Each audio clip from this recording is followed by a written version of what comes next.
नमस्कार, आप देख रहे हैं कशिश न्यूज और आपके साथ मैं हूं दीपक शर्मा। बिहार सरकार ने एक बार फिर से प्रयास किया है वैश्विक बिहारी समुदाय को बिहार के विकास से जोड़ने के लिए। सूचना प्रौद्योगिकी विभाग ने विशेष डिजिटल प्लेटफॉर्म की शुरुआत की है, जिसकी शुरुआत विभाग के मंत्री नीतीश मिश्रा ने की। इस प्लेटफॉर्म के माध्यम से दुनिया भर में रह रहे बिहारी अब अपने सुझाव, विशेषज्ञता, नवाचार और निवेश प्रस्ताव सीधे बिहार सरकार के साथ साझा कर सकेंगे। ये प्लेटफॉर्म प्रौद्योगिकी विशेषज्ञों, उद्यमियों, निवेशकों, शिक्षाविदों और समाज के विभिन्न क्षेत्रों में कार्यरत बिहारी समुदाय के सदस्यों को एक साझा प्लेटफॉर्म प्रदान करेगा, जिससे वे बिहार के विकास में अपनी भूमिका निभा सकें। वहीं बिहार में उद्योग स्थापना को लेकर भी बड़ी पहल हुई है। 30 दिनों के अंदर सभी जरूरी मंजूरी को अनिवार्य किया गया है। तय समय में फैसला नहीं लेने पर डीम्ड क्लियरेंस दिया जाएगा स्टेट इन्वेस्टमेंट प्रमोशन बोर्ड यानी कि SIPB की ओर से, जो राज्य के सिंगल नोडल एजेंसी के तौर पर काम करेगी। ऐसे में 30 दिनों में अनिवार्य रूप से अब डीम्ड होगा, तो फिर विभागों को भी मानना पड़ेगा कि जो मंजूरी उद्योग लगाने के लिए उद्योगपति ने मांगी है वो दे दी गई है। ऐसे में सवाल तो पूछेंगे कि उद्योग निवेश पर फोकस भारी, क्या वापस आएंगे बिहारी? सवाल का जवाब लेंगे। हमारे साथ कुछ मेहमान जुड़े हुए हैं। बीजेपी की ओर से पक्ष रखने के लिए सुमित शशांक जी हैं, आरजेडी की ओर से पक्ष रखने के लिए प्रमोद सिन्हा जी हैं। आप दोनों का बहुत बहुत स्वागत है। सुमित जी, सीधा सा सवाल है, निवेश और बिहारियों को आकर्षित करने के लिए तमाम प्रयास किए जा रहे हैं ताकि बिहार के लोग जो बाहर बस गए हैं और बाहर काफ़ी फल फूल रहे हैं, वो थोड़ा योगदान बिहार के विकास में वापस आकर दें। क्या वापस आने वाली स्थिति उनकी बन पाएगी? उद्योग निवेश पर फोकस भारी हो रहा है, क्या वापस आएंगे बिहारी? देखिए, निश्चित तौर पर बिहार में उद्योग धंधों की आवश्यकता है और उद्योग धंधों के लिए प्रतिबद्धता के साथ हमारी सरकार काम कर रही है। 2020 में ही मैंने एक टीवी इंटरव्यू के दौरान मैंने कहा था, और देश नहीं दुनिया के सबसे बड़े प्लेटफॉर्म्स में से एक बड़े चैनल पे साक्षात्कार के दौरान मैंने बोला कि लघु एवं कुटीर उद्योग पर हमारी सरकार काम कर रही है। और निश्चित तौर पर जब तक एक कालखंड जो 2000 सबने देखा कि 2004 के पहले का कार्यकाल क्या था, और उसके पहले भी बिहार को किस तरीके से केंद्र में जो सरकार थी कांग्रेस पार्टी की, उसने पिछड़ेपन का शिकार बना के रखा। जानबूझकर लेबर सप्लाई फैक्ट्री की तरह बिहार को बनाकर रखने का काम किया गया। चाहे आप पश्चिम बंगाल की बात करें, झारखंड की बात करें, बिहार की बात करें, स्ट्रेटेजिकली कांग्रेस पार्टी की सरकार ने इन सभी राज्यों को कहीं ना कहीं पिछड़ेपन का शिकार बना के रखने का काम किया था। वर्तमान में हमारी जो सरकार है, इसने लगातार जो रोडमैप है उसको बनाने का काम किया, और रोडमैप बना करके आप देखेंगे कि जो मूलभूत आवश्यकताएं होती हैं किसी भी इंफ्रास्ट्रक्चर को खड़ा करने की और कहीं ना कहीं किसी भी उद्योग को लगाने की, तो सबसे पहले बिजली व्यवस्था की आवश्यकता होती है, ऊर्जा सिक्योरिटी की आवश्यकता होती है, ऊर्जा सिक्योरिटी के अलावा रोडवेज की आवश्यकता होती है, हाईवेज की आवश्यकता होती है, सिक्योरिटी की आवश्यकता होती है, सोशल सिक्योरिटी के लिए हमने काफ़ी कुछ काम किया, इंफ्रास्ट्रक्चर डेवलपमेंट की आवश्यकता होती है। आज स्पेशल इकोनॉमिक जोन हम बना रहे हैं, ड्राई पोर्ट हम बना रहे हैं, इंडस्ट्रियल स्मार्ट सिटी बना रहे हैं। तो इसी कारण से आज हम तेज गति के साथ आगे बढ़ पा रहे हैं, और ऊर्जा सिक्योरिटी जो है वो बहुत आवश्यक है। तो लगातार अभी वर्तमान में आप देखेंगे, पिछले वर्ष की बात है कि 8000 मेगावाट बिजली जो है बिहार सरकार जो है उसने बनाने का काम किया, और उसकी आवश्यकता थी, उसको भी कहीं ना कहीं से लाया भी गया, और कुछ बिजली जो सरप्लस हुआ उसको बिहार सरकार दूसरे राज्यों को बेच भी रही है। अब आगे हमारा लक्ष्य लगभग 14 से 16 हजार मेगावाट बिजली बनाने का है। तो 14 से 16 हजार मेगावाट बिजली बनाएंगे तो ये सिर्फ बेचेंगे नहीं, इसका खपत भी होगा, और खपत किन चीजों में होगा, तो इसके लिए हम इंडस्ट्रीज लगाने जा रहे हैं। हेवी इंडस्ट्रीज पर हम काम कर रहे हैं। लघु एवं कुटीर उद्योग में हमने काम किया, जिससे बिहार के लाखों लोगों को रोजगार मिला है। एक छोटा सा सेक्टर बता देता हूँ, टेक्सटाइल सेक्टर में लगभग 3.5 लाख लोगों को रोजगार मिला। इसके अलावा जब आप कला संस्कृति के संदर्भ में बात करेंगे तो उसमें भी लाखों लोगों को रोजगार देने का काम हमारी सरकार ने किया। इसके अलावा फूड प्रोसेसिंग यूनिट्स की बात होती है, क्योंकि बिहार में हम लोग सामान तो बना लेते हैं या फिर उत्पादन तो हो जाता है, लेकिन उन चीजों को दूसरे राज्यों में ले जाने में काफी कठिनाई होती थी। तो उसको भी ओवरकम करने का काम हमारी सरकार ने किया। जैसे कि एक छोटा सा एग्जाम्पल मैं दूंगा, पटना में भागलपुर से जो जर्दालू आम आता है और पटना से फिर वो बाहर जाता है, तो कई बार क्या होता है कि जो जर्दालू आम है या फिर मुजफ्फरपुर की जो लीची है, कतरनी चावल है, तो ये सारी चीजें कहीं ना कहीं खराब भी हो जाया करती थी, मखाना जो है वो खराब भी हो जाया करता था। लेकिन अब सरकार ने फूड प्रोसेसिंग यूनिट्स के माध्यम से इसके बाई प्रोडक्ट्स बनाने का भी काम किया है और हम उन उद्यमियों को यहाँ बुलाते भी हैं जो फूड प्रोसेसिंग यूनिट्स बैठा करके लीची के माध्यम से अगर लीची का जूस बना ले या फिर मैंगो के माध्यम से आम का जूस बना ले और उसको दूसरे राज्यों में, दूसरे देश में ले जाकर बेचने का काम हो, उसके लिए भी हम त्वरित तरीके से संसाधन मुहैया कराते हैं। पानी से जुड़ी हुई जो बहुत सारी चीजें हैं, जैसे मिनरल वाटर्स की फैक्ट्रीज हो गए, तो उन चीजों को भी हम आगे बढ़ाने का काम कर रहे हैं। बिहार में बहुत सारी चीजें हैं, बहुत सारे उद्योग हैं, जूट से जुड़े हुए उद्योग हो गए, अथवा हेवी इंडस्ट्रीज की बात होगी तो जब इंडस्ट्रियल स्मार्ट सिटी बनेगा तो कई स्पेशल इकोनॉमिक जोन से जुड़ी हुई जो चीजें हैं वो वहां पे लगातार होंगी। इलेक्ट्रिसिटी से जुड़ी हुई चीजें, कॉपर से जुड़ी हुई चीजें जो हैं उसका निर्माण होने की दिशा में हम आगे बढ़ रहे हैं। यहाँ पे लाखों, आप देखेंगे कि लाखों रुपए जो है वो सीमेंट उद्योग में बनाने का काम किया गया, लगाने का काम किया गया, चाहे टाटा सीमेंट हो, डालमिया सीमेंट हो। तो इन चीजों में लगातार राज्य तरक्की कर रहा है, इसमें तेज गति के साथ काम करना है। सस्टेनेबल डेवलपमेंट की आवश्यकता है, इसके लिए सरकार की इच्छा शक्ति काफी डिटर्मिनेटेड है, वेल डिटर्मिनेटेड तरीके से हम काम। ठीक है, प्रमोद जी क्या लग रहा है, आएंगे बिहारी? देखिए, अभी हम सुन रहे थे भारतीय जनता पार्टी और भारतीय जनता पार्टी के प्रवक्ता ने इस तरह का दिखलाने का काम किया है जैसे बिहार में सब कुछ अच्छा है और बहुत अच्छा है, लेकिन मानक जो निर्धारित किए जाते हैं वो तो केंद्र सरकार के द्वारा जो नीति आयोग का रिपोर्ट होता है उस आधार पर ही ये बतलाया जाता है कि आज भी जो है बिहार जो है सबसे पिछले पायदान पे खड़ा है। चाहे आप प्रति व्यक्ति आय देख लीजिए या प्रति व्यक्ति निवेश देख लीजिए। देखिए, मैं निवेश की बात, चूंकि आज जो सब्जेक्ट है, विषय है बहस का, वो निवेश पर है, तो प्रति व्यक्ति निवेश के मामले में भी बिहार आज जो है अंतिम पंक्ति पे खड़ा है। आप बाकी चीजों की आप बात छोड़ दीजिए। अब देखिए, समय समय पर क्या है, हेडलाइन मैनेजमेंट के लिए, चूंकि अभी नए मुख्यमंत्री बने हैं सम्राट चौधरी जी, तो हेडलाइन मैनेजमेंट के लिए नए नए बातें करते रहते हैं, लेकिन असल में उन चीजों का धरातल पर कितना असर होता है या धरातल पर वो चीजें कितने उतरती है, ये अभी तक जो है बतला नहीं पाते हैं। बिहार में पिछले 21 सालों से एनडीए की ही सरकार है। ये अलग बात है कि नीतीश कुमार जी अब जो है मुख्यमंत्री नहीं रहे, अब सम्राट चौधरी जी रहे हैं, लेकिन इनका पर डे का आप इनका कैलकुलेशन देखिएगा तो कोई ना कोई एक हेडलाइन देने का ये काम करेंगे।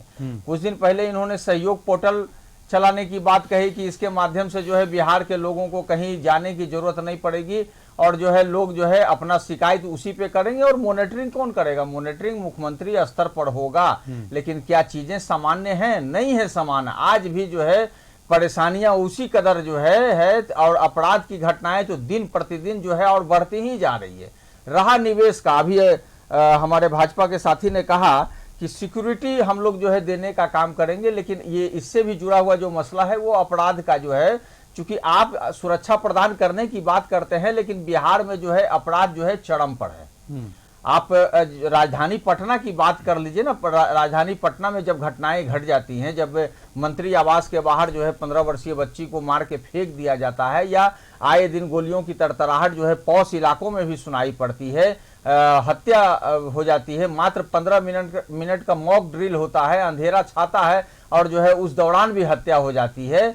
नीट छात्रा के हत्यारे अभी तक पकड़े नहीं गए, कई सारे अनुत्तरित सवाल हैं। तो आप जो सुरक्षा प्रदान करने की बात कर रहे हैं, तो सुरक्षा कैसे प्रदान करिएगा? जो निवेशक होंगे उनको ये कैसे विश्वास दिलाइएगा?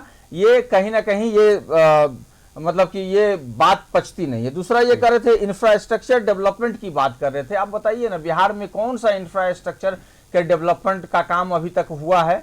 आप बतला दीजिए ना। अभी जो है फूड प्रोसेसिंग से लेके मेगा टेक्सटाइल पार्क की बात ये कर रहे थे। अब मैं कह रहा हूं चनपटिया में 17 एकड़ भूमि उपलब्ध करा दिया गया था जब 8 मेगा टेक्सटाइल पार्क के निर्माण की बात हो रही थी, और वो बिहार में नहीं मिला, वो दूसरे राज्य में मिला। और जब मंत्री से, केंद्रीय मंत्री जो बिहार के थे, उनसे जब यह सवाल किया जाता है कि मेगा टेक्सटाइल पार्क बिहार को क्यों नहीं मिला, जबकि जो है जगह भी उपलब्ध करा दिया जाता है। तो उनका कहना था कि नहीं, बिहार इस पे खड़ा नहीं उतरता है। और फिर बाद में देखे कि वो कह रहे थे कि कैसे कैसे सवाल पत्रकार पूछ लेते हैं। अब बताइए, टेक्सटाइल मिनिस्ट्री बिहार से संबंधित मंत्री हैं, बिहार के डेवलपमेंट पर उनको तो ज्यादा फोकस होना चाहिए था कि नहीं भाई, कुछ चीज, चूंकि बिहार पिछड़ा राज्य है, इसको आप विकासशील राज्य से अगर आगे बढ़ाना चाहते हैं, विकसित राज्य की ओर ले जाना चाहते हैं, तो इसमें अधिक इन्वेस्टमेंट की जरूरत है, अधिक इंडस्ट्री लगाने की जरूरत है। लेकिन आप तो कह दे रहे हैं सीधा सीधी। अभी ये अगर हल्ला हंगामा नहीं होता तो मक्का अनुसंधान केंद्र था जो बेगूसराय में, उसको भी आप दूसरे राज्य में भेज रहे थे। वो तो विपक्ष की नजर पड़ गई राज्यसभा में, लोकसभा में इसके लिए सवाल उठ गया, तो जो है सो आनंद फानन में उसको रोका गया। तो बिहार की अनदेखी भी आप लोग कर रहे हैं। लेकिन बात ऐसा करेंगे जैसे कि बहुत सारी चीजें हो रही हैं। अभी आप बिजली की बात कर रहे थे कि बिहार में बिजली आप देख लीजिए ना, सबसे ज्यादा महंगी है। अगर मैं थोड़ा सा इससे हट करके एक बात कह रहा हूं कि आप देखिए 940 रुपया में गैस का सिलेंडर जो है दिल्ली में मिलता है, बिहार में पटना में 1040 में मिलता है। 100 रुपए का खाली इतना डिफरेंसेज है। महंगी बिजली का आप देख लीजिए कि बिहार में कितना है। आप झारखंड चले जाइए, दूसरे राज्यों से तुलना कर लीजिए। आप पेट्रोल डीजल की बात कर लीजिए, बिहार में पेट्रोल जो है 113 रुपया, पटना में अभी आप जाइए भरवाने 113 रुपया कुछ पैसा है, लेकिन दिल्ली में 100 रुपया से नीचे है। आखिर बिहार के साथ इतना अन्याय क्यों? सवाल तो यही ना है। तो इस सवाल का जवाब कौन देगा? आप कहते हैं कि हम बिजली देंगे उनको, तो बिजली, इतनी महंगी बिजली में लोग इन्वेस्टर क्यों आएंगे यहाँ पर? आप सुरक्षा दे नहीं पाइएगा। देखिए, हम लोग भी चाहते हैं, बिहार के हैं, हम लोग भी चाहते हैं कि बिहार डेवलप करे, आगे बढ़े, विकसित राज्य की श्रेणी में खड़ा हो। यहाँ पर जो है आईटी पार्क लगे, मेगा टेक्सटाइल पार्क लगे, फूड प्रोसेसिंग यूनिट लगे, भी वही चाह रही है जो सत्ता पक्ष की चाहत है। लेकिन सिर्फ हेडलाइन मैनेजमेंट से काम नहीं चलेगा। अभी लगातार, दीपक जी कंप्लीट कर देते हैं, अभी लगातार मैं कुछ दिनों से ये चीज सुन रहा था, लगातार ये बातें आ रही है कि हमने, अरे 2025 में इन्होंने इसके लिए एक नीति भी बनाने का काम किया। क्या हुआ भाई? 2025-2026 का भी आधा जो है वर्ष बीत गया। बताइए ना, कौन से इन्वेस्टर कहां से आ गए? बिल्कुल, ये इन सवालों को पहले आप जवाब दीजिए ना कि कौन से आए हैं, ये तो बाद में, लेकिन क्या आने लायक स्थिति बना दी गई है। और हेडलाइन मैनेजमेंट की बात है तो उससे कम से कम ये पता चलता है ना कि सरकार कम से कम काम कर रही है, दिखावे के लिए ही सही, लेकिन काम हो रहा है। और अगर कुछ काम हो रहा है तो धरातल पर नहीं, भी उसका उस पर भी बोल देते हैं। वो आपका नजरिया है हेडलाइन मैनेजमेंट। हम देख रहे हैं कि सरकार काम कर रही है तो हमारे लिए हेडलाइन आपने जो कहा ना, जो डीम्ड क्लियरेंस की बात हो, चाहे जो उनका है कि अगर 30 दिन के भीतर में जो है इसको आपको करना है, नहीं तो स्वतः अप्रूवल माना जाएगा। डीम्ड क्लियरेंस का तो मतलब ही है हुआ, या तो आप उसको मना कर दीजिए, जो इंडस्ट्री के लिए जो मना नहीं कर रहे तो वो ओके है, या तो टर्म कंडीशन है, या तो आप अगर वो उस पर फुलफिल है तो आप जो है से ओके करिए, और नहीं फुलफिल है तो उनको आप मना कर दीजिए। नहीं तो अगर दोनों स्थिति में अगर ऐसा नहीं होगा तो डीम्ड क्लियरेंस उसको माना जाएगा।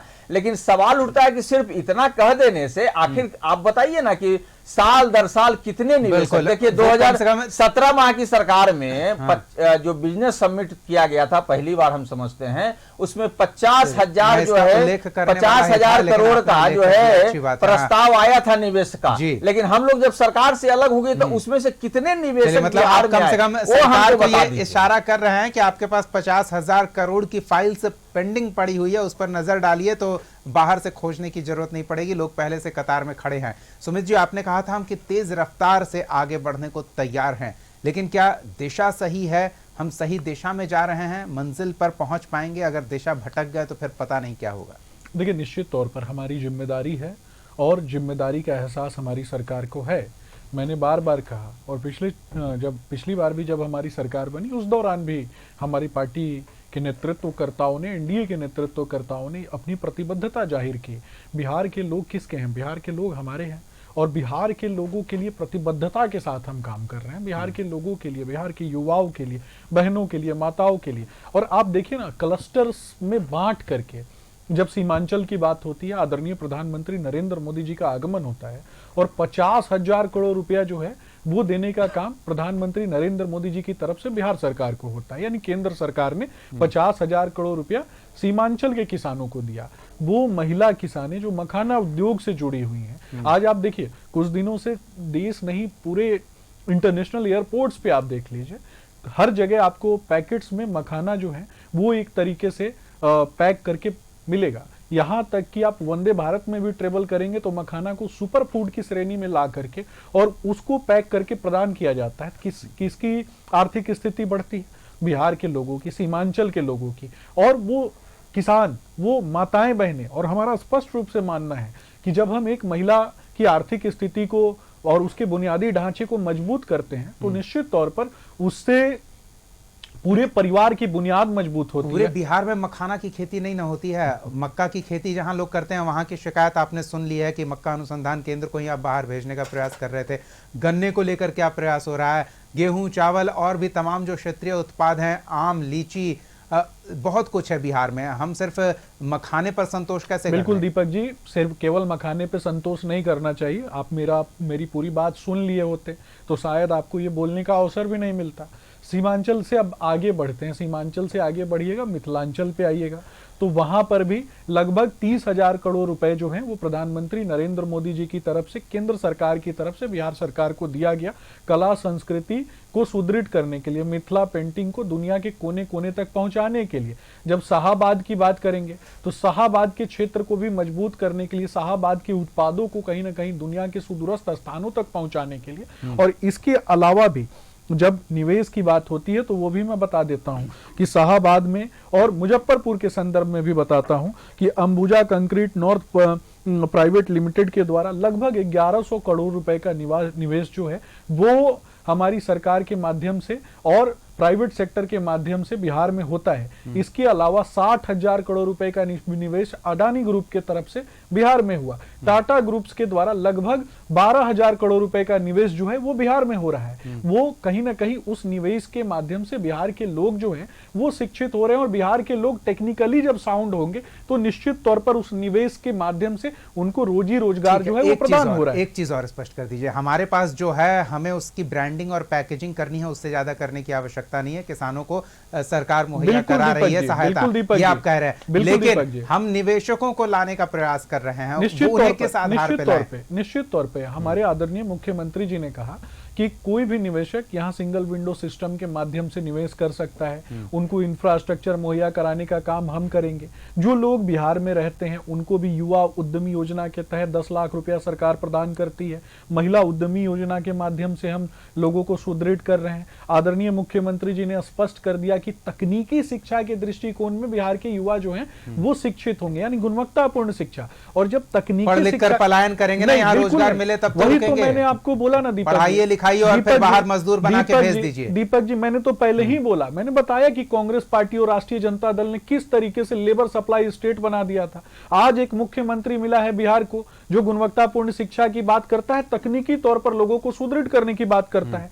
और देश में मात्र 11 इंडस्ट्रियल स्मार्ट सिटी बन रहे हैं, उसमें एक गया में बन रहा है। यानी कई स्पेशल इकोनॉमिक जोन को बना करके एक इंडस्ट्रियल स्मार्ट सिटी होता है। और उस स्मार्ट सिटी की बात कर ली तो उसका भी हम उल्लेख कर देते हैं ना, जो छोटे छोटे लैंड बैंक तैयार किए गए थे ना, उनमें खाते ही नहीं खुल रहे हैं, और जो खाते खुले उनमें निवेश ही नहीं आ रहा है। मतलब जिनको आप जमीन आवंटित कर रहे हैं वो उस पर कुछ खड़ा ही नहीं कर पा रहे हैं। उसके माध्यम से और बिहार में जो मेट्रो कनेक्टिविटी हम बना रहे हैं पटना में, उसके माध्यम से लगभग 50,000 लोगों को रोजगार देने का काम हमने किया है। इसका डाटा है, गूगल पे जाकर के देख लीजिए। इसके अलावा 1.5 लाख लोगों को रोजगार केवल एक इंडस्ट्रियल स्मार्ट सिटी के माध्यम से, 12,000 लोगों को स्पेशल इकोनॉमिक जोन के माध्यम से और 9,000 लोगों को ड्राई पोर्ट के माध्यम से रोजगार प्रदान करने का काम हम कर रहे हैं। सागर से सागर माथा परियोजना जो कि अंतरराष्ट्रीय परियोजना है, उस परियोजना का हिस्सा भी बिहार बन रहा है। रामायण सर्किट बना करके और बुद्ध सर्किट बना करके सांस्कृतिक दृष्टिकोण से बिहार को उन्नत बना करके और बिहार में निवेश लाने के लिए लगातार जापान से पानी उपलब्ध नहीं है, बिजली महंगी है, वो पानी बिहार में है, पानी बिहार में है और बिजली का एजेंडा वो ना सेट करे जिन लोगों ने बिहार की बिजली ट्रांसफार्मर और तार चोरी कर लिया, जिन लोगों ने तार ही चोरी कर लिया बिहार का, जिन लोगों ने तार चोरी करके बेच दिया, मोटरसाइकिल चोरी करवाया। मैं किसी व्यक्ति पर टीका टिप्पणी नहीं करता हूं क्योंकि ये पॉलिटिकल मुद्दा नहीं है। वो तो कह रहे हैं कि अब भी आप सुधार चुके हो, ऐसा तो नहीं है ना दीपक जी। हालात बदले हो, ये मुद्दा बिहार के लोगों से जुड़ा है। मैं अपने साथी के साथ लड़ करके इस मुद्दे को हैम्पर नहीं करना चाहूंगा राष्ट्रीय जनता दल की तरह। मैं नहीं जाऊंगा इनके ऊपर। पूर्व में इन लोगों ने क्या किया बिहार जानता है, जंगल राज किसको बोलते बिहार जानता है, तार चोरी किया वो भी बिहार जानता है, मोटरसाइकिल चुराया वो भी बिहार जानता है। लेकिन बहुत नहीं बोलना है, इस पर नहीं बात करना है, इससे आगे बढ़कर कंस्ट्रक्टिव तरीके से बिहार में समालोचनात्मक तरीके से प्रमोद जी, सरकार कुछ कंस्ट्रक्टिव करने का प्रयास कर रही है, विपक्ष अड़ंगा डाल रहा है या सहयोगात्मक भूमिका रहेगा, या विपक्ष आईना भी दिखाएगा कि आप जो लोग अपराधी की बात करते हैं दीपक जी, वो मुझे नहीं कहना, नहीं, जो है उसकी बात कर रहे हैं ना, वो बिहार की जनता जानती, आसमान से थोड़ी अपराधी के आंकड़े लेके आ रहे हैं। बचाता कौन है, यही प्रमोद जी बताइए, स्पष्ट दिखाई देता है ना। प्रमोद जी अब देखिए, अभी हम सुन रहे थे, अब इनको 21 सालों तक जब बिहार की सत्ता में बने रहने को मिला है, और उसके बावजूद अगर ये रोना रोते हैं कि 2005 के पहले वाली सरकार के कारण जो है आज भी हम जो है बिहार का विकास नहीं कर पाए हैं, तो हमको लगता है कहीं ना कहीं इनको सरकार में बने रहने का नैतिक अधिकार नहीं है। हमने कभी नहीं कहा, हमने ये नहीं कहा ना कि जब हम 1990 में आए थे तो बिहार का बजट 3000 करोड़ रुपया था, हम जब छोड़े तो 28.5 करोड़ रुपया था, तो 9 गुना 9.5 गुना हम लोगों ने भी वृद्धि करने का काम किया था। और 21 सालों में अगर ये 3,47,000 करोड़ पे चल गए, आपके पास कैलकुलेटर होगा, कैलकुलेट कर लीजिए कि 21 सालों में इन्होंने कितने तेजी से उसमें आगे बढ़े और हम लोगों ने कितना तेजी से उस पर काम किया। दूसरी बात है कि आज जो है पूरा बिहार है, जिस प्रकार से अगर 3,47,000 करोड़ का इनका बजट है, लेकिन 4 लाख से अधिक जो है 4 लाख करोड़ से अधिक का जो है बिहार पे कर्जा है, प्रत्येक व्यक्ति पे 7.5। निवेशक ये थोड़ी देखेंगे कि सरकार कर्ज में है या नहीं, निवेशक तो देखेंगे सरकार कर्ज लेके सड़क बना रही है, हमें बिजली दे रही है, तो चलिए हमारा फायदा है, हम आ जाते हैं। एक सेकंड सुमित जी, जरूर आपको समय देंगे, सुमित जी आपको समय, मैं बोल रहा हूँ ना, मैंने तो कहा अगर आपने उस चीज को अगर आप छोड़ना चाहिए तो छोड़ दीजिए। छोड़ने वाली बात ही नहीं है, सरकार का कर्ज है, उससे निवेशकों को क्या लेना देना।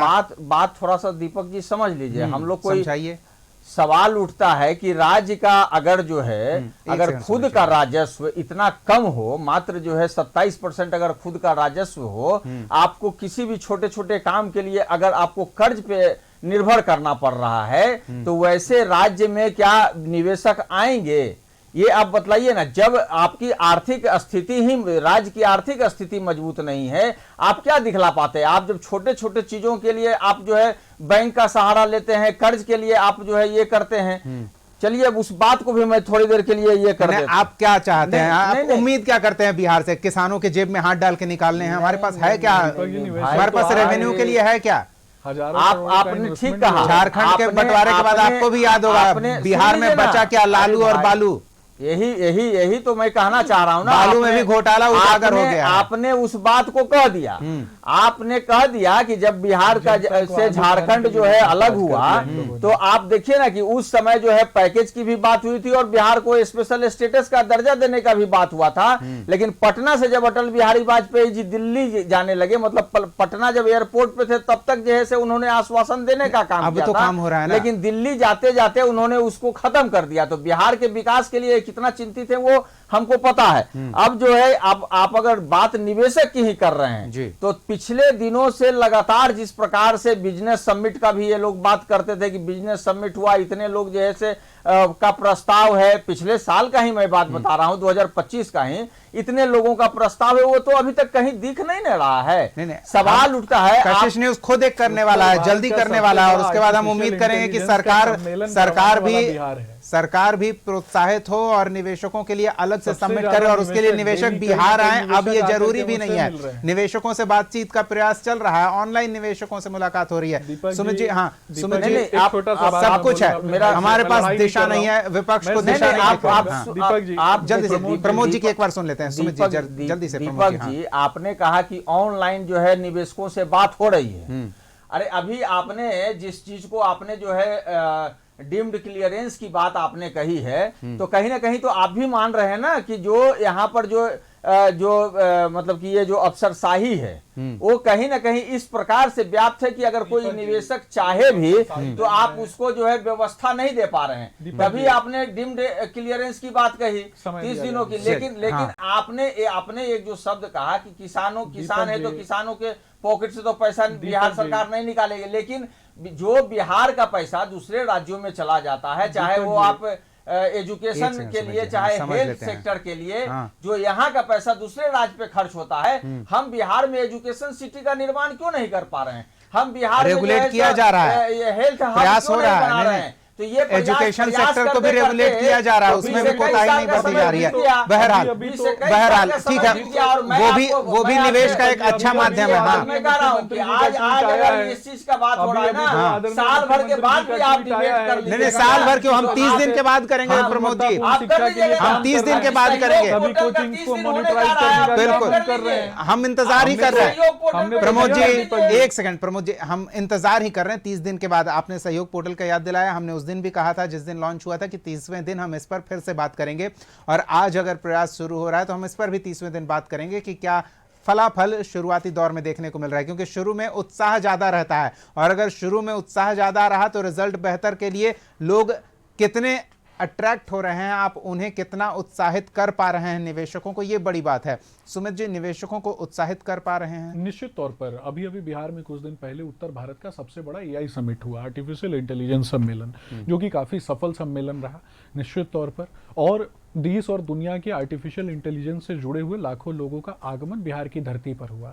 इसके अलावा कई सारे निवेशक भी आकर के उस सम्मेलन के माध्यम से हमारे कई उच्चस्थ अधिकारियों से उन लोगों ने मुलाकात भी की, और मुझे गर्व होता है आपके चैनल पे ये बोलते हुए कि कई लोग जो हैं और कई उद्योगपति, कोई मलेशिया से, कोई सिंगापुर से, कोई दुबई से, सब लोग बिहार आना चाहते हैं, और जिनको जो माध्यम मिलता है, कई लोग हमारे माध्यम से भी बिहार सरकार के को अप्रोच करने की कोशिश कर रहे हैं। कई लोग सरकार के बीजेपी के प्रवक्ता के तौर पर मेरे पास भी आते हैं, हमारी पार्टी के दफ्तर में भी आते हैं। सबको लगता है कि इस माध्यम से वो बिहार में आ सकते हैं, और निश्चित तौर पर हम सबकी मदद करते हैं। हमारे यहाँ भी सहयोग लगाया जाता है, कई मंत्री जो हैं सहयोग कार्यक्रम में आते हैं, और निश्चित तौर पर अगर कोई भी व्यक्ति बिहार में निवेश करता है, जिससे हमारे बिहार में ग्राउंड जीरो पे रहने वाला कोई रिक्शा चलाने वाला, कोई ठेला चलाने वाला, या फिर जो उनके बच्चे जब पढ़ लिख के आगे बढ़ेंगे, तकनीकी शिक्षा ग्रहण करेंगे और उनको नौकरी मिलेगी, उनका रोजगार होगा, उनकी आर्थिक अपने जिले में, अपने राज्य में मिलेगी, बिल्कुल ये अपने बड़ी जिले बात में, है। अपने राज्य में, ठीक तो है, उससे ज्यादा खुश कौन होगा? अब बिहार के लोग, हम तो काम ही कर रहे हैं लगातार। मिलेगा कि आप क्या चाहते हैं? आप क्या चाहते हैं? आप क्या चाहते हैं? आपने यही नहीं, आप चाहते क्या? का प्रयोग करने आप का काम चाहते किया कि क्या? ऐसा होगा। हाँ, नहीं, आप चाहते क्या? धरातल पर उसको चलिए, लागू ठीक करने है, का नहीं हो। काम कभी ठीक है, किया ये नहीं। अच्छी बात है, ये ना, अच्छी बात है कि सरकार विपक्ष आप की ही रही है। उम्मीदें परवान पे है। विपक्ष सरकार से काफी उम्मीद लगाए बैठा है, भले ही इस उम्मीद में कि सरकार अगर फेल होती है तो हम उस पर उंगली उठा सकते हैं, लेकिन अच्छी बात है कि सरकार को विपक्ष जगाने के लिए, बताने के लिए हमेशा सचेत रहेगा, और सत्ता पक्ष इसको लेकर कितना सतर्क है ये आने वाले समय में समझ में आ जाएगा। फिलहाल बहुत बहुत धन्यवाद प्रमोद सिन्हा जी, सुमित शशांक जी, अपना समय देने के लिए, चर्चा में शामिल होने के लिए। निवेशकों का आना जरूरी है, बिहार को अगर तेज रफ्तार से आगे बढ़ना है तो निवेशकों को आकर्षित करने के लिए सरकार प्रयासरत है। अब वो कितने आकर्षित होते हैं, सरकार उन्हें कितना भरोसा दिला सकती है उनके बेहतर भविष्य के लिए, और बिहार के भविष्य के लिए कितना संकल्पित हैं बिहार के वो लोग जो बिहार से बाहर चले गए हैं, ये आने वाले समय में पता चलेगा। फिलहाल के लिए इतना ही, अगले एपिसोड में एक और सवाल के साथ हम फिर मौजूद रहेंगे। तब तक के लिए देखते रहिए कशिश न्यूज़।